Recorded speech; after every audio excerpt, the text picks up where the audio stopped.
I just don't think you can stop this kid. He's one of the best players in the world right now.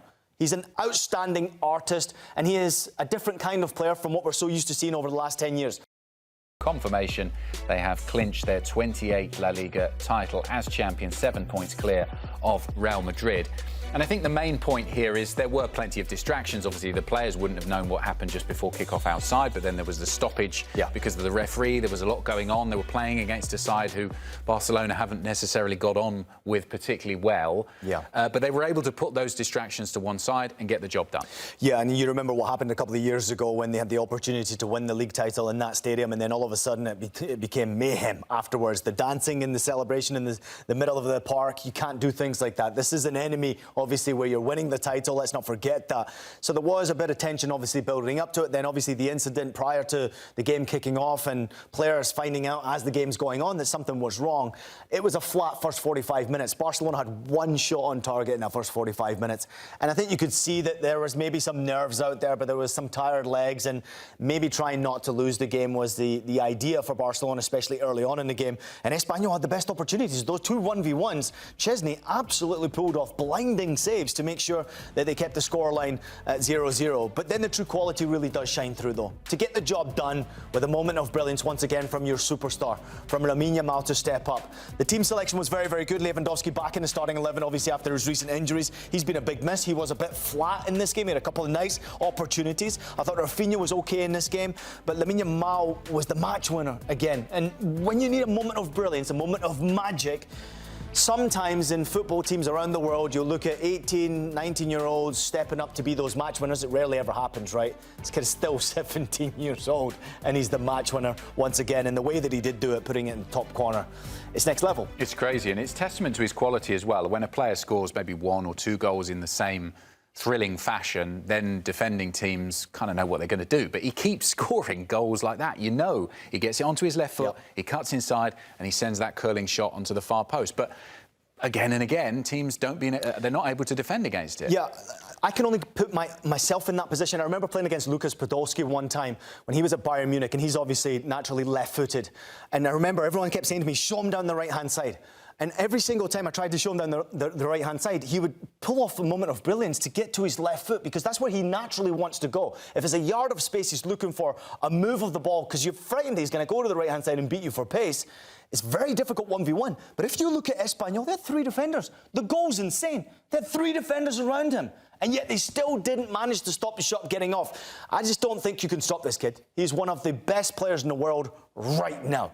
He's an outstanding artist, and he is a different kind of player from what we're so used to seeing over the last 10 years. This pass and move technique, especially at Barcelona, it's a completely different team now. There was a great interview with Hansi Flick. He was asked about what is it that Lamine Yamal does particularly well with the ball at his feet, and he said he's never seen someone who takes such small touches when he's dribbling the ball forward at pace. Normally, you know, we've seen players, and certainly if you go down the leagues, they're kicking the ball quite a long way ahead of them, they run onto it, and then they keep doing that as they move forward. Whereas Lamine Yamal, the ball is literally almost stuck to his foot. So as a defending player, like you were against Podolski, you just can't get in there and take it off him. No, and he reminds me very similar as coming on the left foot. Obviously, you have Arjen Robben, used to do this time and time again in a Bayern Munich jersey. Obviously, I go back to the Bundesliga from my time playing in Germany. I was so familiar with watching how he did it and thinking, why on earth do we not keep putting him down to the right-hand side?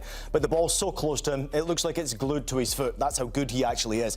I thought his game today was outstanding in general. It was quiet in the first 45 minutes, obviously. It was a player of the match performance once again for what he did do. He had 100 touches of the ball. He was effective all around.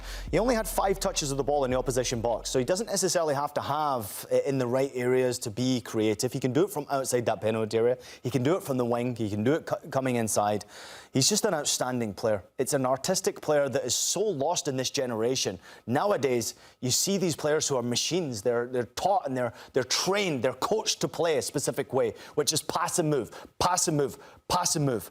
The man that we should be giving credit to is Hansi Flick for the way he's handled this young squad of players, mixed with experience, obviously bringing Chesney into the group, Lewandowski into the group at their great age. But Hansi Flick has managed to get the best out of these young players, and yeah, there's been Xabi Hernandez before him who couldn't quite do that. First league title for Flick at Barcelona. Is this the start of a dynasty for him in Catalonia?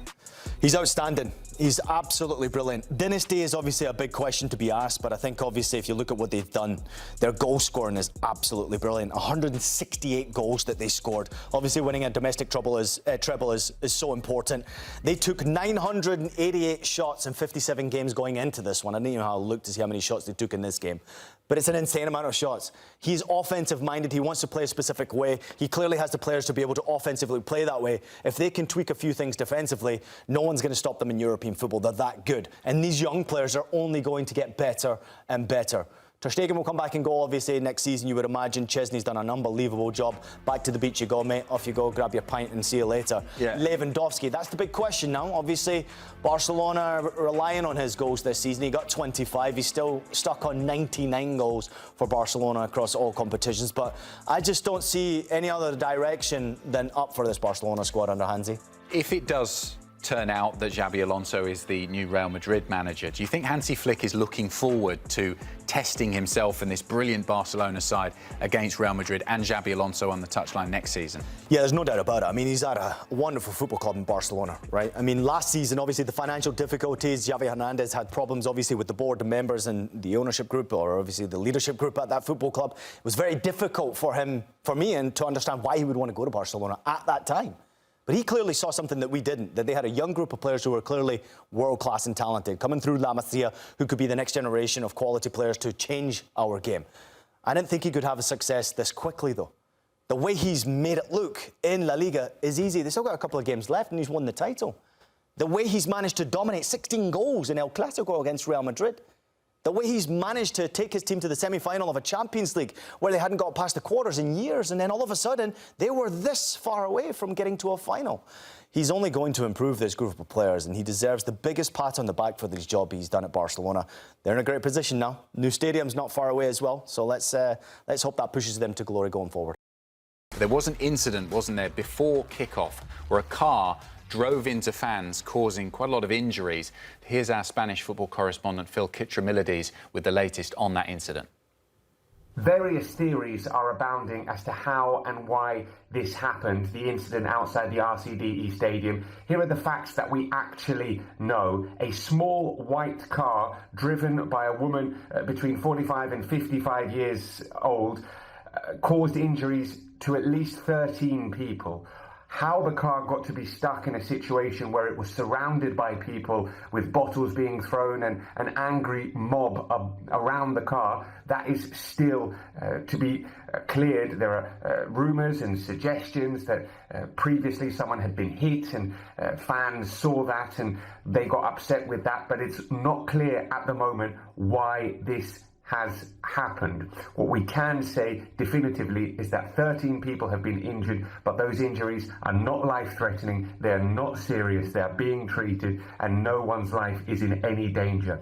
The woman who caused this has been detained by the local Catalan police. What happened inside the stadium in the 7th minute? On the megaphone in the stadium, Espanyol announced that the incident outside that some of you might have seen, there are no serious injuries, to try and calm people down. The referee went and spoke to the Catalan police official on the touchline to decide whether or not the game should continue. It was decided that it should continue, but some people inside the stadium weren't happy. Now, the grada de animación, the loudest, noisiest fans behind one of the goals, the Espanyol fans, they walked out. They decided that the game should not have continued after this incident, which for anybody who saw it must have been extremely traumatic to witness this kind of terrifying incident. They decided that the game shouldn't have continued and they walked out. But obviously the most positive news from this really very alarming incident is that nobody is seriously hurt.